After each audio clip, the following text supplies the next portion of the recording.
Hey guys, what's up? It's Kooltrex here, and today I'm here to talk about my thoughts on Fire Emblem Echoes Shadows of Valentia for the Nintendo 3DS. And right off the bat, I just gotta say, I really like this game. There were some things I didn't like about it, but for the most part, as an experience, I thought this was the best Fire Emblem game yet. And I haven't played all of them, but I played almost all the North American ones. And yeah, this game is just incredible. I guess we'll get started right away with the story. So the story, I really liked it. So basically, you have Alm and Celica, and they're two childhood friends, and they get split up later on, and then that's in the prologue, which is really cool that they added. I know that wasn't in the original guidance, and basically, I felt that the story was really good, and there were a lot of really crazy twists in it, which I'm not sure. I guess I'll say them right now. So there's gonna be some spoilers in this video. So if you haven't played the game, you don't want to be spoiled, don't watch further. So for like Rudolph being Alm's dad was crazy. I did not see that coming at all. I was so shocked when I found that out, and it was just crazy how they revealed that and everything after he like kills his own dad. And there were some other really crazy things in it, but I felt like everything that I liked about the story was on Alm's route.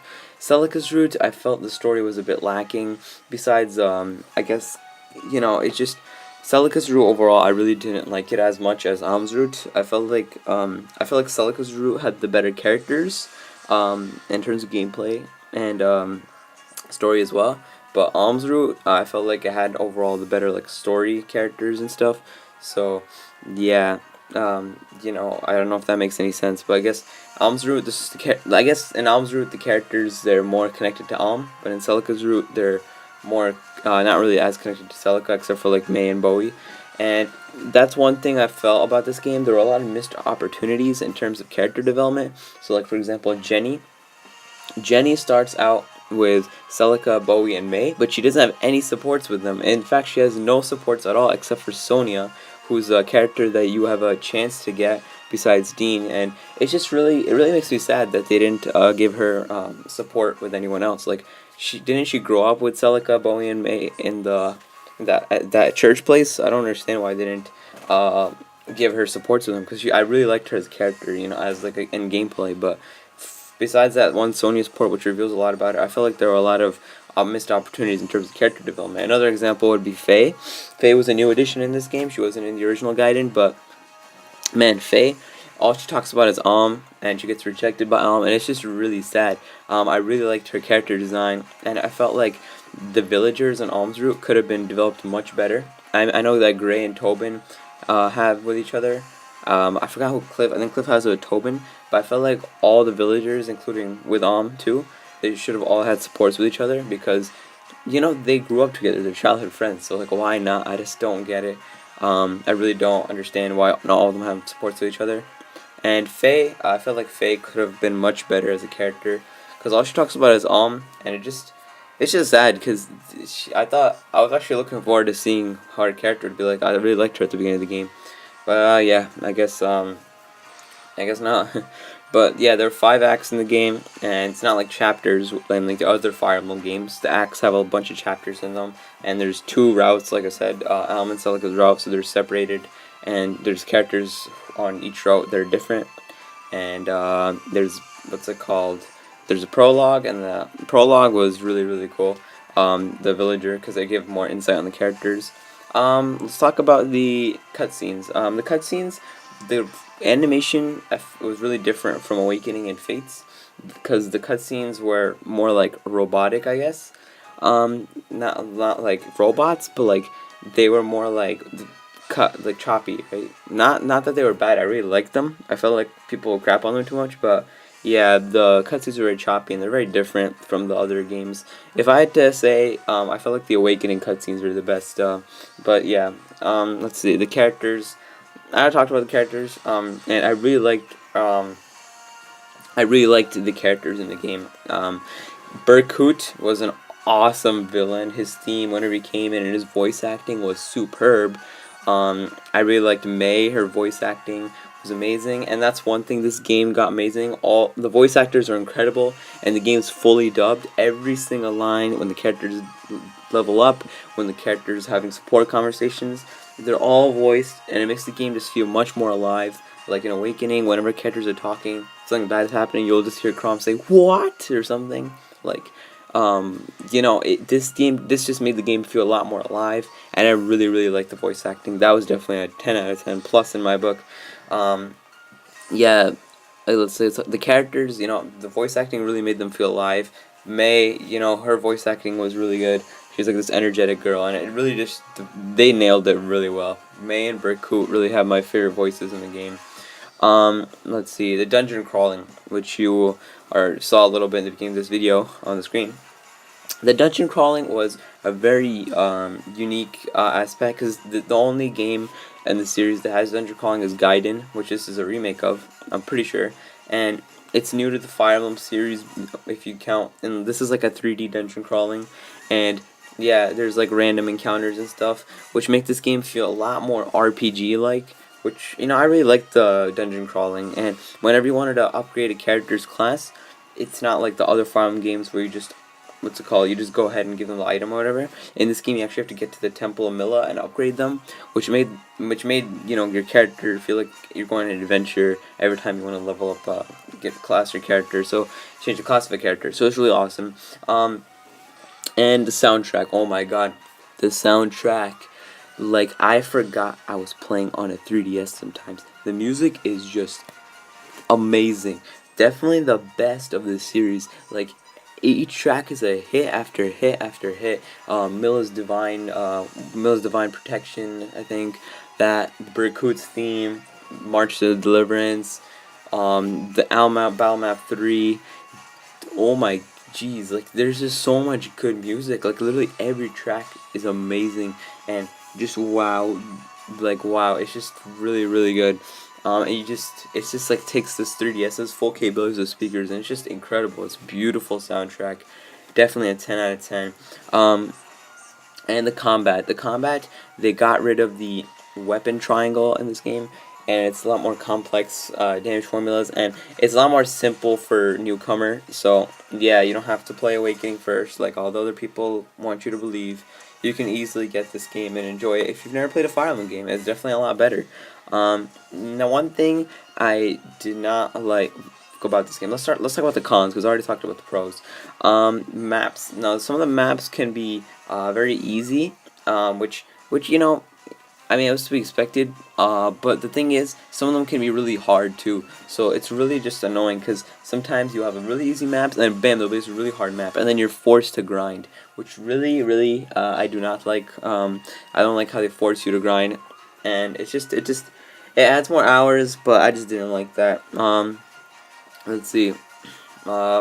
There's I guess the DLC. Yeah, the DLC season pass, $45. Are you freaking kidding me, Nintendo? You're selling the season pass for more than how much the game costs, and on top of that, they announced it like 2 weeks before. Like, come on. That was definitely a gripe I had. But the thing is, that's not even part of the main game, so I guess I really can't complain about that. Let's see. After you beat the game, there's really not much to do, but then again, you're still gonna have like 50 hours of gameplay, so I can't really complain. But yeah, the Fire Emblem Echoes, Shadows of Valentia gameplay, it's great. Story is great. Characters great. And this, I feel like the levels, some of them can be really hard, some of them can be a little difficult. That was kind of annoying. And there's these enemies called Cantors, which can spawn smaller, powerful enemies. Those were the most annoying thing ever, guys. Oh my god! Literally, in the final battle, there's 5 of them. I think, yeah, there's 5 of them, including the final boss Duma.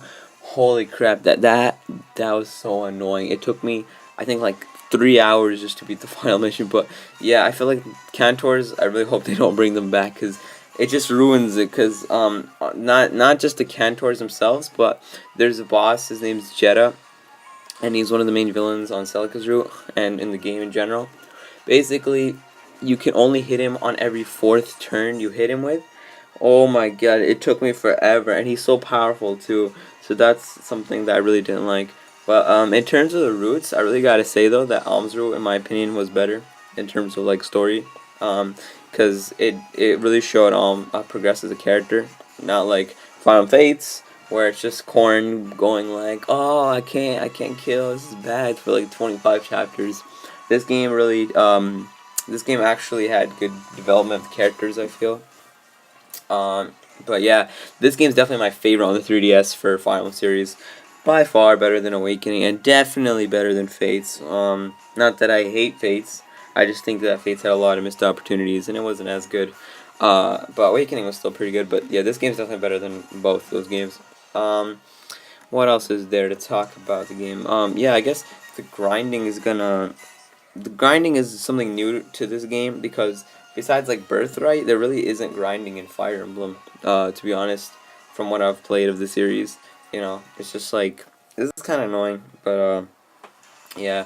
Leveling up was kind of annoying in terms of the grinding also, because you have to get them past level 10 when you want to class, because that's the best time to class, and yeah, it's just kind of annoying.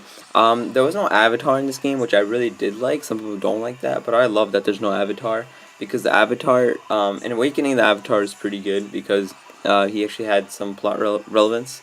In Fire Emblem Echoes, or Blazing Sword, or 7, whatever you want to call it, in that game, the avatar is pretty much non-existent in the story. He's just tagging along and watching everything happen, and they talk to him every once in a while, the characters. In this game, there is no avatar. In Fates, the avatars, I really don't... I'm not a big fan of Corrin. I like his design, but I just don't like him as a character. Or her, whatever you want to say. But in this game, there's no avatar. That's good. I liked Alm and Celica as main characters. Definitely prefer Alm, though, just because I felt like Celica's route could have been a lot better. Jetta, like, trying to convince Celica to join him, and, like, become a servant of Duma. They could have developed that part a lot better. They could have done that whole part a lot better. You know, but, you know, I guess that's, like, my one. Those are only the few gripes I had with the game. Overall, the game is fantastic. If you've never played a Fire Emblem game before, I definitely recommend it. If you're a fan of the Fire Emblem series and you need to check this one out, I definitely recommend it. I know that this game, I feel like this game, in terms of like the people who were fans before Awakening of the series, they're really gonna like this game.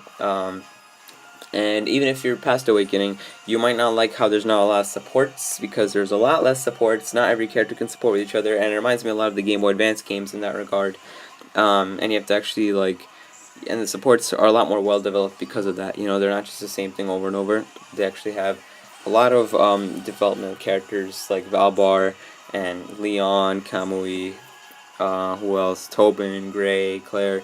You know, they're really well developed in the sports, and I really like the ship. Like, you can't really ship in this game, because in the other games you could just like get two characters married to each other whenever you want. In this game, there's certain canon pairings. So May and Bowie, it's really obvious they end up getting together. Yeah, and it actually says the game they get married. Alm and Celica, obviously. Gray and Claire. So there's certain canon pairs that get married. So it's not like Fates where you can just like put any two characters you want together. But yeah, overall, Fire Emblem Echoes, Shadows of Valentia, I really like this game. Definitely worthy entry in the Fire Emblem series, and I never played Gaiden, so this was really, really awesome for me to check out. So yeah, I think you can still get this game for like $30 now. I hope it sells more, because I really hope Nintendo does more remakes like this, because Echoes is a surname, I'm pretty sure. So it'd be cool if we got remakes of the Game Boy Advance games, or like the Super Nintendo games like Genealogy of the Holy War and Thor CS 776, which I haven't played either of those, and games that I have played like Binding Blade, you know, Blazing Sword, Sacred Stones. I think it would just be really amazing if Nintendo could go ahead and do more remakes. Because I feel like Nintendo, it's time that these games got remakes. Just like Gaiden, I feel like Gaiden. I know Gaiden has a very, you know, devoted fan base, like a cult fan base. So it was really cool that we got a remake of this game. And yeah, overall, I really like this game. I know I've said it like 10 million times. This game was awesome. I forgot to talk about something. The archers in this game, the archers can shoot from 5 spaces away. So yeah, that made the archers feel a lot more powerful, because in other games only 2 spaces away. And also mages, they don't use tomes anymore. They use their own HP, and all like special attacks use their own HP. So that was something that I really actually liked. It put a whole lot more. It made using those kinds of attacks much more, what's it called, risky, and it put more risk as you might die. But yeah, I played on classic mode. I played on normal. So yeah, guys, those are my thoughts on Fire Emblem Echoes, Shadows of Valentia. Let me know what you guys think in the comment section below. Have you played this game? What do you think of it? Make sure to leave a like, comment down below what you thought of my video. Make sure to hit that subscribe button if you haven't already. And once again, thank you guys so much for watching my video. Have a good one. Peace.